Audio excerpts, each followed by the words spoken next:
5 days, had 12 months again, with 5 extra days as holidays at the end of the year. And an extra day added every 4 years. Now we go to Caesar. Here's a coin of Caesar's, a silver coin. The early Romans did not follow the excellent and ancient Egyptian system very well. They moved their calendar around 365 days, then sometimes they make it 360. So by the time of Julius Caesar, this is 700 years after Rome was founded. Remember, Julius Caesar is about 45 BC, just to make it. Rome was founded 700, okay, BC. By the time of Julius Caesar, January was in the autumn instead of being in the winter.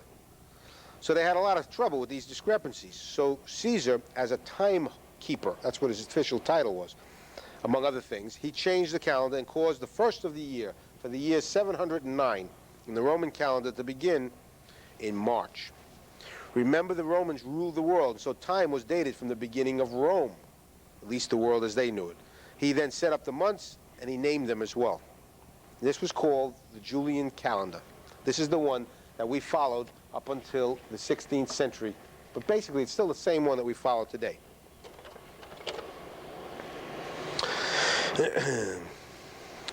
In the 6th century, a Christian monk named Dionysius divided the years according to the birth of Christ. The time before Christ was BC, and after AD. He was 4 years off, however, as Christ seems to have now been born in 4 BC. So he made a mistake in how he established this. And in fact, there's no 0 in this calendar. It's a very strange calendar that we're following. So while this whole lecture is about the millennium, the truth of the matter is the millennium doesn't start until the December 31st, the year 2000 goes past, and it becomes January 1st, the year 2001. Understand? Because there's no 0. There was no 0 year. However, try to convince that of the media and everybody else, it's going to be big news, and it is already, and everybody's worried about it, and they're going to make a big deal. But according to the calendar, it's not true. The millennium doesn't start until the following year. Nonetheless, now you know it, for whatever that's worth. Okay, this 11 minutes, 14 seconds, or a day every 128 years, was off. So by 1582, the accumulated error was about 10 days. Pope Gregory, the 13th, an 80-year-old man. Imagine that, in 1582, he's 80 years old. And he was brought in as, they didn't think he'd last long, and it turns out he did some of the greatest work. Here, this 80-year-old man, he established a group, a study group, to figure out what to do about the calendar. And so they came up with this solution, which is basically the same calendar as we have today. First, he corrected the error of the missing 10 days. Now, this is the one I love the best. Today is March 4th, all right? Now, what if I told you tomorrow is going to be March 14th? That's what they did in the year 1582. They took the days out. Think about that. Sort of, it would bother you, wouldn't it? I mean, what happened to my 10 days? It's my 10 days. Now, what if you have to pay your rent on the 15th of the month? You lost 10 days. I'll make it even worse. What happens if you're supposed to get money from someone who's paying your rent? 10 days dropped like a stone because they had to correct the calendar back. No, the idea was to do it right now. That was it. Just bring it right back into focus, all right? So what really happened was October 4th was then followed by October 15th. The calendar was now back in sync. Thereafter, the Pope ordained that the years ending in hundreds would not be leap years unless they were divisible by 400. Now let's think what that means. They're trying to correct that funny extra 11 minutes. So, a leap year is what? Every 4 years. Okay, except if they were divisible by 400. So the year 2000 coming up is what? Divisible by 400. There won't be a February 29th. It will not be a leap year, and that's to correct the calendar. So that year, when it comes up, you'll remember this. It'll stay in your mind, and all of a sudden, February 28th is going to come around in the year 2000, and you're going to say to yourself, you know what, I know this one. It's not coming. There's no February 29th. There's not a leap year. Maybe you won't understand that it's divisible by 400, but nonetheless, this was the deal. The year 2100 is a leap year. But 1900, leap year. Now that the Gregorian calendar, it's now called the Gregorian calendar solar year, is off by 25.9 seconds, or 1 day every 2,800 years. Sounds pretty good, right? We're in pretty good shape. And the problem of Easter's celebration, again, was the whole reason for the Pope Gregory's group to correct the time in the calendar problem. Because Easter is supposed to fall on the Sunday following the first full moon after the vernal equinox. The Muslims solved this problem. They didn't have to worry about that at all. And you could see, it made a lot of sense to do it that way. But for it to fall on the same day, March 21st or so, the calendar had to be repaired.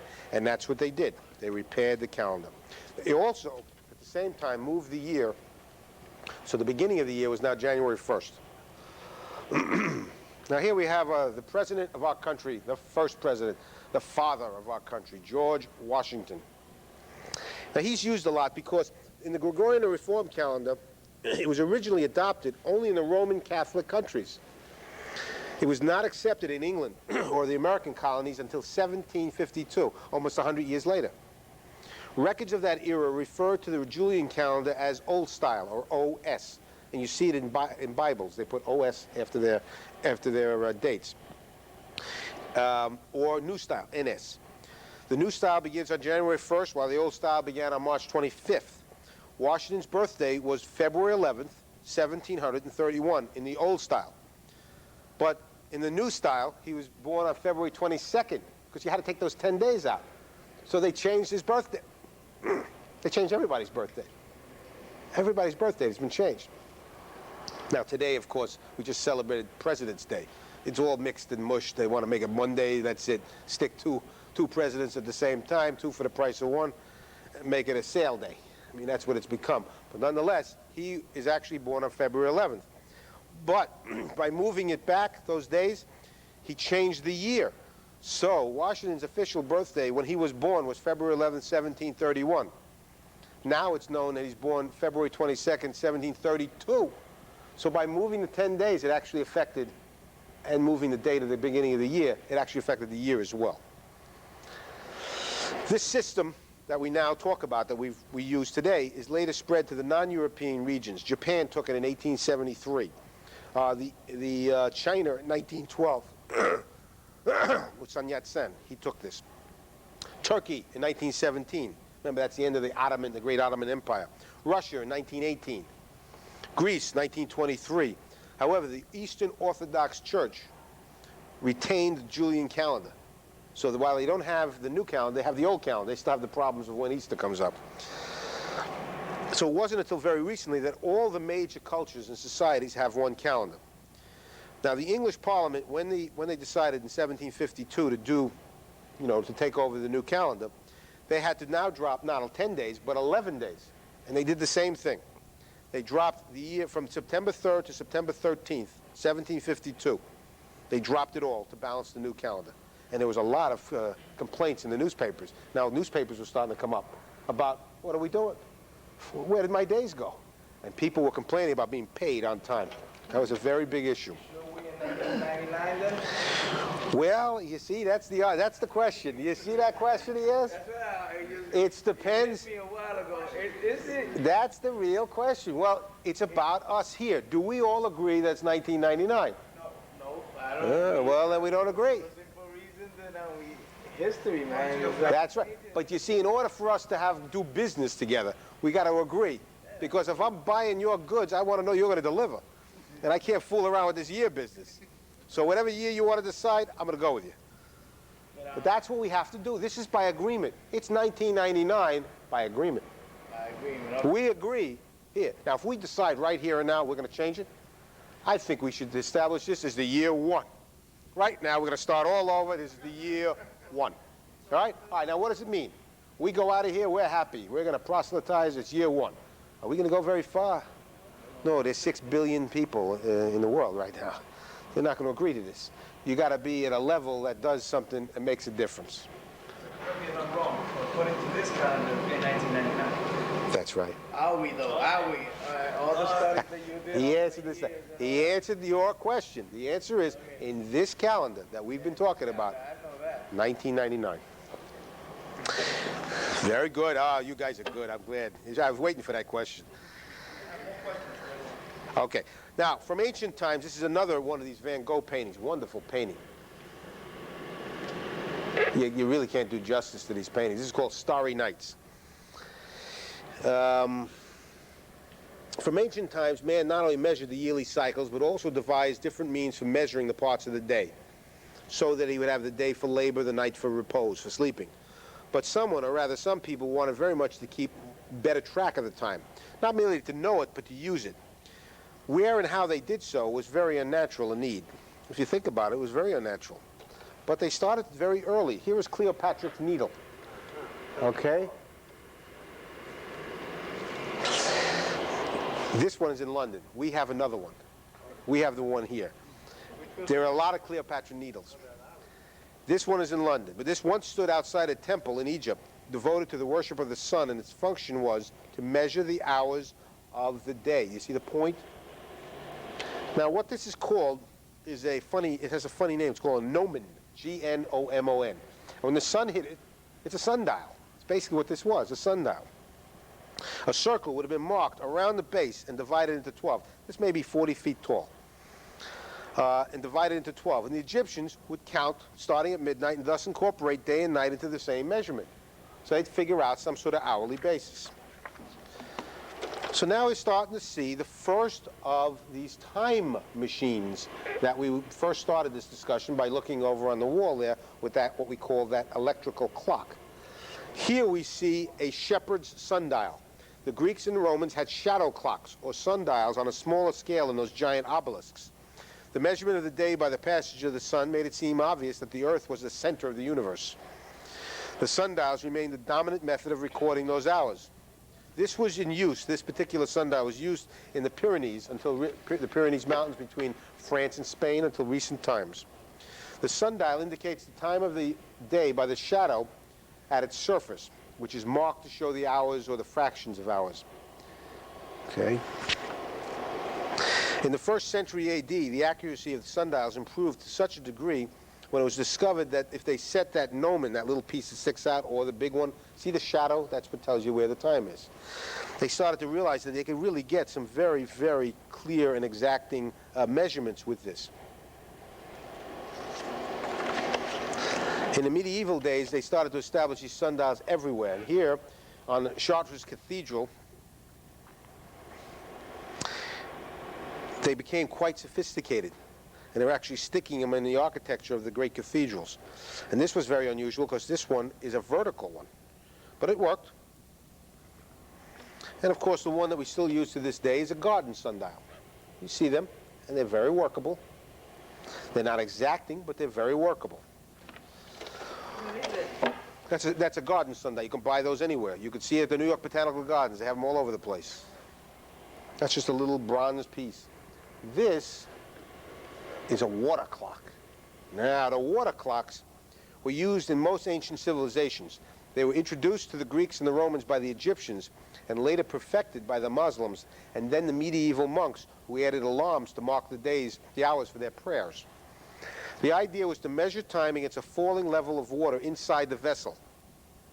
There was a problem of accuracy, of course. This clock had a float chamber that was slowly filled with water, raising the figure with the pointer that indicated the hour. You see the man on top there? He's indicating what the hour is. They were fairly accurate. The Chinese were the best at this. They had the most sophisticated time clocks through water. This model was made from a description written by a Chinese monk in the year 1092. And it was originally a 30-foot tall structure and had a huge power drive sphere.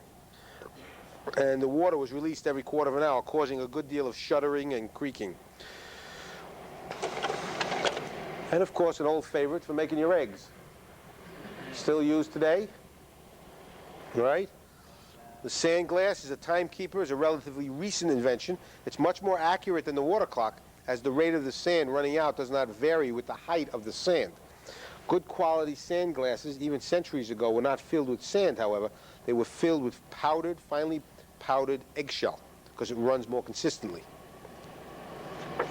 They're available distance, like 3 minutes. Yeah, they make them, they measure it, they figure out what they need to make out of it, and how much sand or whatever they're using to put in there, and they measure, now they use their clocks to measure what they're putting in. It's a little different than what it was originally set up for, but that's exactly what they did it for. So here, you start to see the first mechanical clock. But no one knows who made the first mechanical clock. The gears or clockwork existed long before the mechanical clocks were put together. The Chinese, for example, used gears as long ago as 2000 BC. So it's 4,000 years ago they were making gears. The earliest mechanical clocks on record were made, it seems, in the 14th century of this era, and seem to have developed from the water clocks that sounded the alarms for the monks' prayers. Public clocks were first installed in church steeples, in town halls, and at city gates. And here is a now much more precise timekeeping. It's the Benson's Time Clock Watch Factory. This was watches like what I have here, this little hand watch here. I like these, right? These, larger versions of that, obviously, were invented around 1500. And until the 19th century, most clocks, in fact, almost all of them, were made by hand. But with the coming of the Industrial Revolution and these new factories, they were mass-produced, and now more people were able to get them and have possession of them. Now, in a pendulum clock, you've all seen the big grandfather clocks? They all work the same. With these models work with a pendulum. And the frequency of this movement of the pendulum is what moved the gears. And so they could figure out how much time it would take, and that would move the little interior circles and thus move the little hands to give them fairly accurate time. Today, of course, we no longer, in fact, that clock I have, and I'm sure everyone's clock here, are quartz crystals. Maybe someone has an old watch that you still have to wind up, or maybe someone has a different kind of battery. But basically, everybody has a similar watch today. That clock there is probably it's operated through the electricity. It's actually wired right down, so that's its power source, that clock over there. The electricity, the crystal clock, which we now have, these batteries, the electricity comes through the quartz crystal that gives off its pulsations, and that's how it works.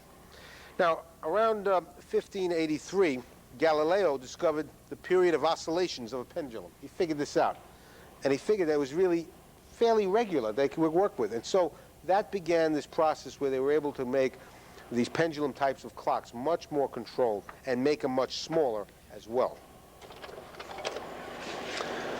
And then, of course, the day of the clocks, I mean, it's for the last 400 years, there's not an unusual type of clock that that people have not been considered or people have not made. Unbelievable stuff they've created for clocks. And to this day, you could buy, 100 different types of clock radios for yourself, for your bed, right next to your bed. All different types of stuff with all types of accoutrements. Is there something about a pendulum, though, that it's supposed to go on, on indefinitely. It eventually slows down. That's why you got to wind it up. The old type, you got to wind them up. Now, we have to say now, what is time today? Well, time today, believe it or not, is called atomic time. And everything is measured by the beam of a cesium atom in a vacuum tube. First constructed in England. It has 9 million cycles per second. And we've adopted that for the definition of now of a second. The actual second is actually a cesium atom moving. It's been known for quite some time that under certain conditions that atom actually moves faster or slower. But it doesn't really make a difference enough that we bother with it. Every day now, all clocks by radios, etc., are kept controlled by the U.S. Naval Observatory. It sends out this message to all the radio stations around the world, really. It's controlled in America right now, though France has one as well, and England has one. But at least in America, it all goes out, and that's when the radio says it is now 6 o'clock, it's 6 o'clock, because they're taking it from U.S. Naval Observatory time.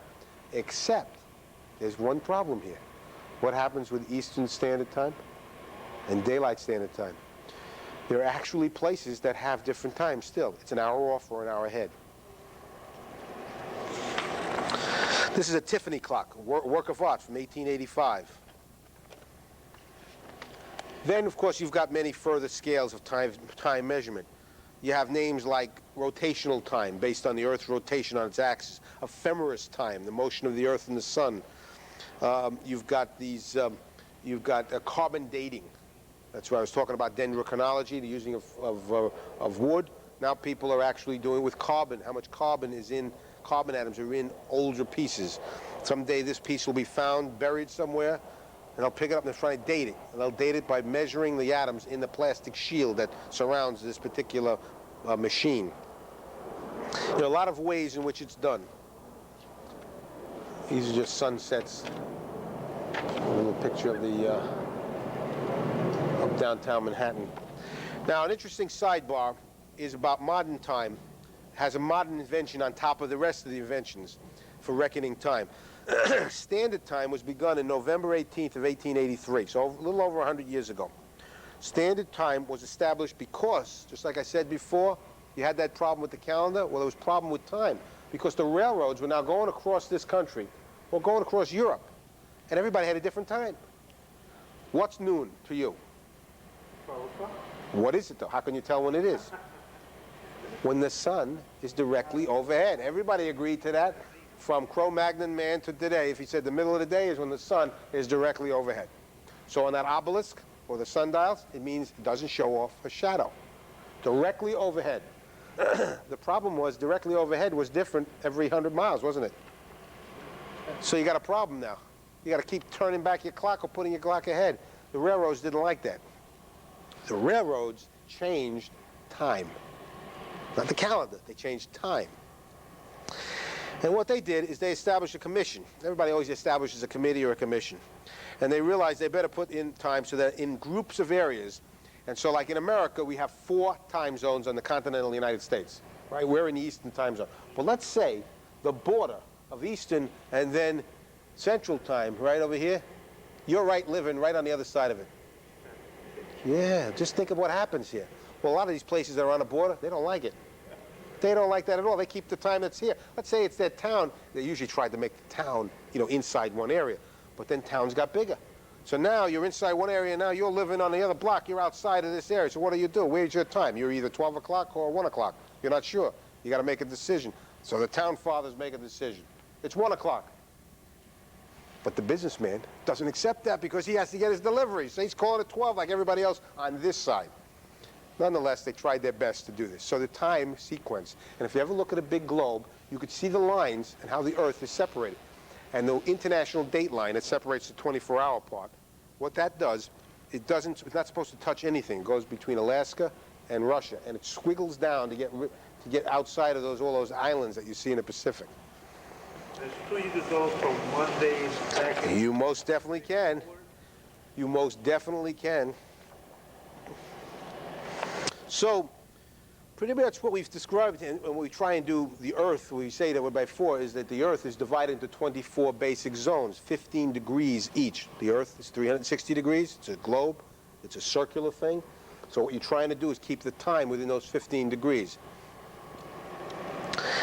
The Greenwich Meridian in England is 0. That's where everything starts from. Okay, and then the zones east to west, and that's why you go to England, and you have to separate time. You have to change your time, your watch. They sell things now, watches with your home time and the time you're going to, or if you want to have 3 or 4 watches. It's very confusing, very confusing.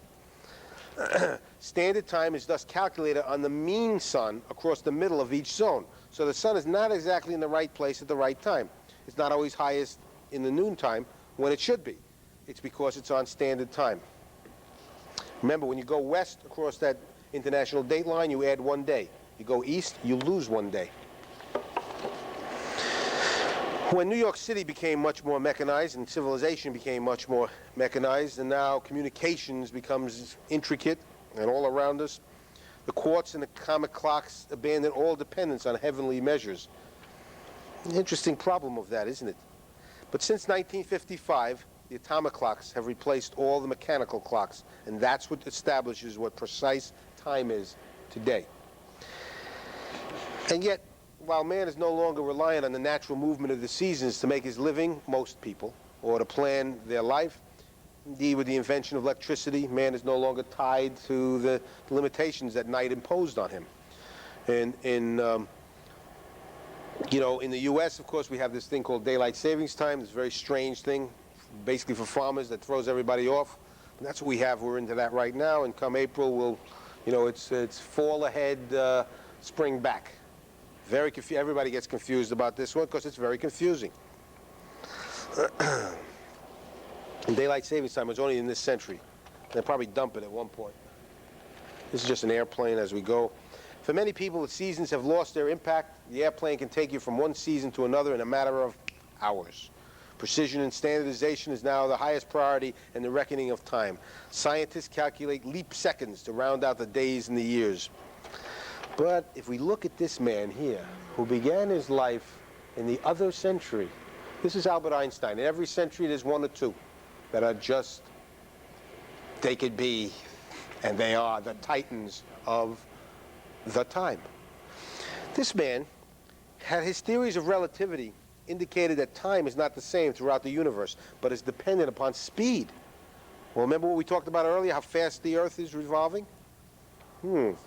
At some future date, then, the fact that time can speed up or slow down may reveal itself very dramatically. Maybe on a trip to Mars.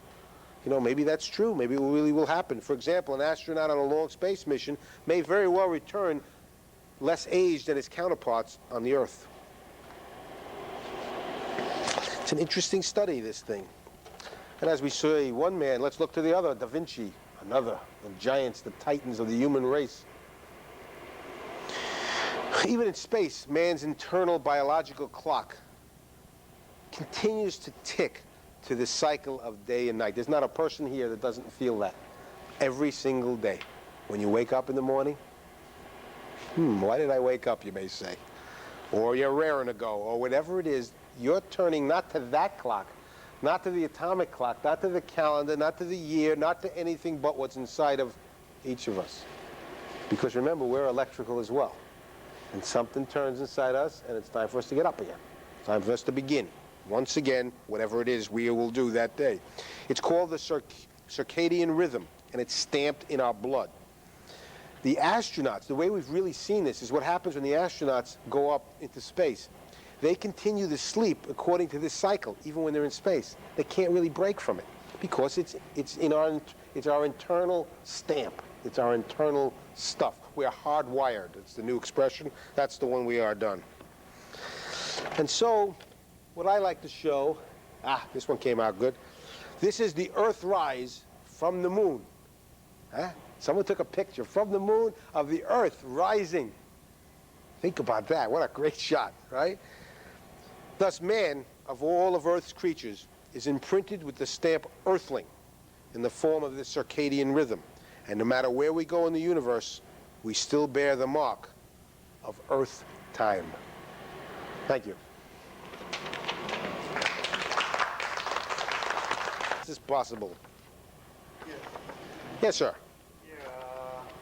Well, I don't know how theologians and science scholars that I know that there's more that happening now in terms of creation, demanding a creator, you know? So at some point, wasn't like time started and like we're running out of time? You know, like we're approaching year zero? You know, or it's infinity. What's intriguing, my wife is a philosopher. She teaches at the College of Mount St. Vincent. And her mentor was the last student of Albert Einstein. How's that for a contact? I mean, a lot of students, but nonetheless. And this guy was a cosmologist. And that's a physicist who's also a philosopher who studied. And what he said to us, to this question once, is that the scientists cannot explain it. And so they're coming more and more to theological approach. Nobody really understands it. And that's why this business of us being internally having our own clocks is really an interesting item after all we've discussed today. Does time end?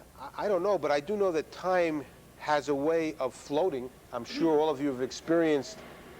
I was privileged once to go to Egypt, and I went into the great tomb, Cheops's tomb. I can tell you every moment I was there. I was only there for an hour, but it felt like I was there for months. Time expanded for us. As you get older, you feel that time moves fast. How many people feel that? You feel that time just keeps zipping by. Especially you have children, you watch them grow fast. You don't change, right? Yeah, look at that mirror, you look great. Everything's happening around you. Time seems to move fast.